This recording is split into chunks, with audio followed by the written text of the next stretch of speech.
Escape from Castle Claymount is a 3D point-and-click puzzle game made in Unity Engine by Studio Look and published by Cool Math Games, which was surprising to me since Cool Math was always known as a Flash game site, and it was great because it would never be blocked by schools because it had math in the name.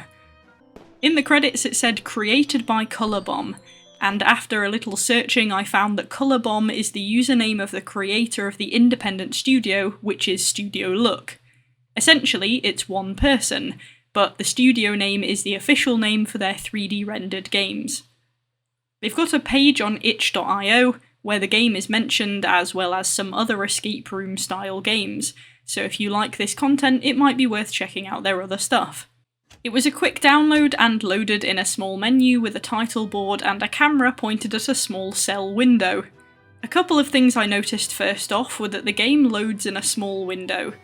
You can't drag it bigger or maximise it, but you can switch to full screen when the game has already started. I was worried to begin with that I'd have to try and read puzzles small time, but you can make it bigger. The other thing is that the music runs out at about 1 minute and 40 in. Most people probably won't hang around on an intro screen that long, especially when there are only 2 items on it, but I do to give me time to chat in videos, so I would advise maybe just loop it so you don't have to sit in silence for a bit, or people wonder if the audio is broken. The other thing is that I loaded it first time and the new game option was the only one available, but despite never starting a game, I unloaded and reloaded again to get the menu music back, and this time load game was an option. When I pressed it, it jumped me straight into the game with no explanation. I came out and did a new game, but this time got an intro sequence. I've no idea if quitting the game triggered it to think that there was a save file, but there's a risk of being able to skip the game explanation if you click load instead of new game when it opens up and you haven't actually started a game yet. Obviously, being a puzzle game I don't want to spoil too much, so I'll say what I can about it and spare as much detail as possible. I'll touch on the story, the mechanics and puzzles, and the design. Story-wise, the premise is simple, and I can't really spoil it any more than the title already does. It's pretty much a virtual escape room game, where your smurf-like character, who looks like he's packing far too much cake, suddenly wakes up to find himself barred in his bedroom. I think. He seems not to be very disturbed to be there, but also kind of confused as to why there are bars on the window. And the game tells you it's time to escape. You get a bit more of the wider story from 3 other characters: a princess, a wizard, and a tin can who gets his personality transmitted into his Game Boy. This game has no written narrative or voice acting. The story is entirely told through pictures, and it's done really well actually. The art in the pictures and the images they choose not only let you know what happened, but they do a good job of showing the personality of the characters. The wistful princess who wants to stare into the stars, the slightly arrogant wizard who's so good at magic he can't even get himself out of his cell once you give him his wand back, and the absolutely game-obsessed robot. Now if this isn't a relatable life story, then what is? All of the other 3 ended up in jail because of their interaction with a glasses-wearing invader and his pet giant knight, who is on guard outside your prison and will forcibly return you to your cell anytime you alert him, though kindly he never bothers to lock the door again after you manage to open it the first time. The intruder wanted some support from some of these characters, such as wanting the robot to burn a town with his laser, but their refusal landed them in jail. Wonderfully, they're about as helpful to you as they were to him, meaning they provide pretty much nothing in terms of support until the last part of the game. They sure enjoy celebrating with you though after you unlock their cages, which is a miraculous feat considering none of them actually have any keyholes for your key to go into. It's a simple motivation, and whilst you don't get to see the usurper or what happens to him, your objective is set at escape, and therefore it rounds the game off well enough for you to do only that. Mechanic-wise, the game has standard point-and-click mechanics. Look places, click on stuff, put things in your inventory, and a slightly niche mechanic to be able to combine items, though admittedly there is only one time you ever need to combine 2 items, so whilst it's there, it's not as used as it could have been. The game allows you to take photos of things you see, which it names photographic memory. Literally photographic. You can look back at these in the Memory tab and also in the small preview window on the bottom right. This is a really handy mechanic that allows the game to spread hints through its various rooms without the threat of making you traipse back and forth miles to find the hint again if you need it. The only slight downside is that if you find multiple hints at once, or you need to use 2 hints together to solve a puzzle, you have to make sure you keep the right ones in your photos, as I had a few times getting sidetracked by another puzzle on the way to solve something, and the photos I took overwrote the ones I needed for my originally intended puzzle. You can take 6 in total, but if you go past that 6 it then starts rewriting the first few. But overall I would say it's a big net positive, and the onus is on the player to keep themselves from getting sidetracked. The preview is also very handy to avoid you having to click on and off the Memory tab for more easily viewed pictures, and you can flick between 2 hints if you need to. The other mechanic with the photos is that you can make notes over them.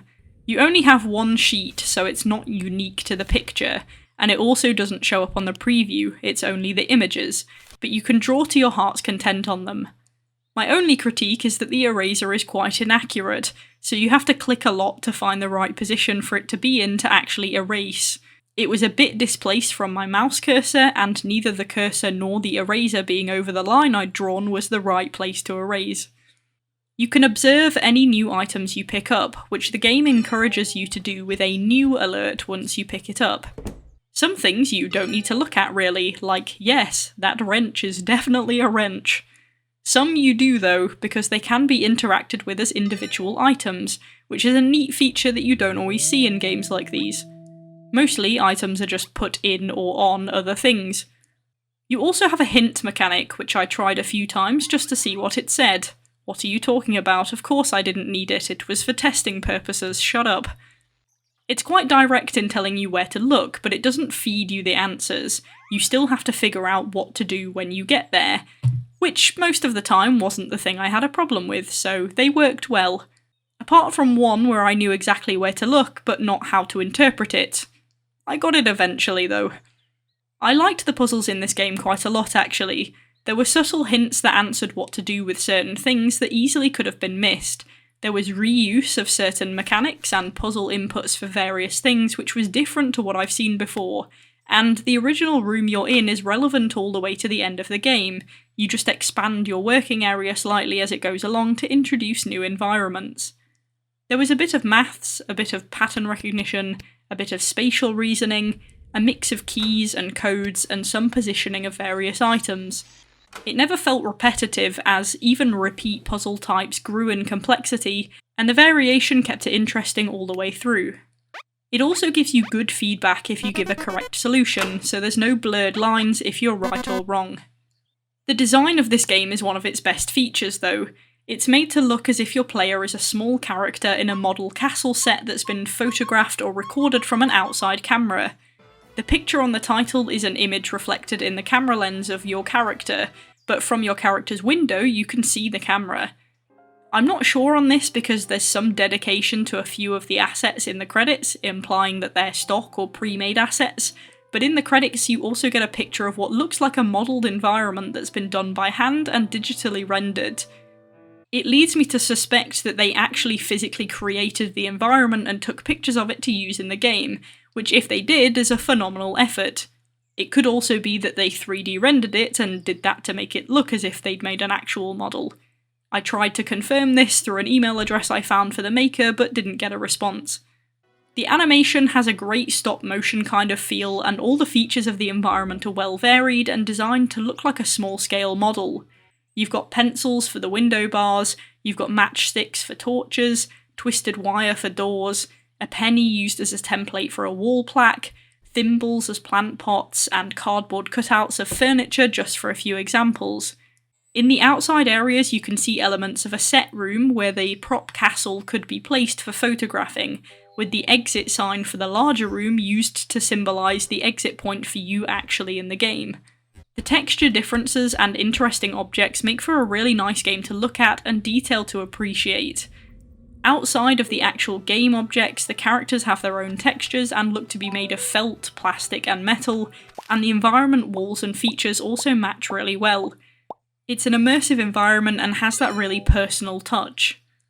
On top of that is the story art, which appears to all be drawn in a cartoony art style, simplistically but with good use of shade to tell what it needs to, and as said before, it's expressive to well portray features of the characters, including the enemy knight, as you get hold of his notebook and can see some of his doodles in the bag.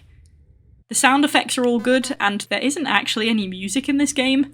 There's ambient noise in a cave area, but no real sounds. Some quiet music might not have gone amiss, but it's not too bad just to have the game sounds either, since you're concentrating quite hard most of the time on the puzzles themselves. At the end, it gives you a closing cutscene and your stats on how long it took, how often you clicked, and how many hints you used. It took me an hour and 40 minutes to play through with pauses for notes, but I'd say an hour and a half is a pretty good estimate for how long it might take. I have to also mention one of the best bits of the credits where it says right click to celebrate, and if you do it shoots fireworks. A small feature but fun to add to the end of the game. I appreciated it at any rate. All in all, this is a really well done game with some nicely done puzzles and good mechanics and hints that help you progress well, but are vague enough to still make you think and connect the dots. Out with the usual frustration and brain racking that might come from any puzzle game, it's a fun experience with a lot of personality. So I will give Escape from Castle Claymount a 9 out of 10.